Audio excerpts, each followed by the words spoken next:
કઈ રીતે જોઈ તમને માફી માંગવાની પણ વાત કરી છે. એ તો પોતે ડિસિઝન લીધું છે એમનું ડિસિઝન છે ને એક સમાજના છોકરાને રોજગારી બંધ કરાવવાની અને 20 વર્ષનો ધંધો બંધ કરાવવાને દબાવવાની વાત છે. મારું પરિવાર મારું કુટુંબ છે એમને ખબર નથી કે આ વ્યક્તિઓની કેટલી મહેનત છે. એક સમાજના છોકરાને દબાવવાની વાત કરી. એમ તો નિર્ણય મંજૂર છે તમને?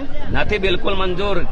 મારો કહેવાનો મિનિંગ એમ છે કે ચલો કે આ જીઓનો ટાવર છે 350 રૂપિયા ભાવ છે કેટલો રિચાર્જનો, બરાબર. દરેક ગામની અંદર સમાજ નિર્ણય કરી કે ભાઈ તમારું ટાવર નહીં રહેવા દઈએ, 4 રૂપિયા રિચાર્જ ના કરો. નહીં થાય એમનાથી, કદી નહીં થાય. આજે નહીં થાય ને કાલે નહીં થાય.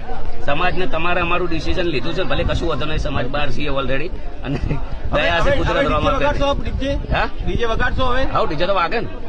અનફોલો કરવાની વાત કરી છે કે ગબ્બર ઠાકોર અને બંને ભાઈઓને અનફોલો કરવા સોશિયલ મીડિયા. અનફોલો તો હવે કેવી વસ્તુ છે, એ લોકચાહનાની વાતો છે. અનફોલો તો બરાબર, લોકો જે અમારી વેદના સમજે છે એમને ખબર છે, બરાબર. ડીજે તો કાયદેસર વાગશે. અને ઓલરેડી અમે લડ્યા ને, અમે લડ્યા તો અમુક ડીજે વાળા છે, સંગીતકાર છે, જે લોકોને રાત દાડો મહેનત કરી 20 વર્ષ જે સંગીતને આલ્યા છે એ લોકો માટે તો આપણે ભાઈ કરવાના જ છીએ.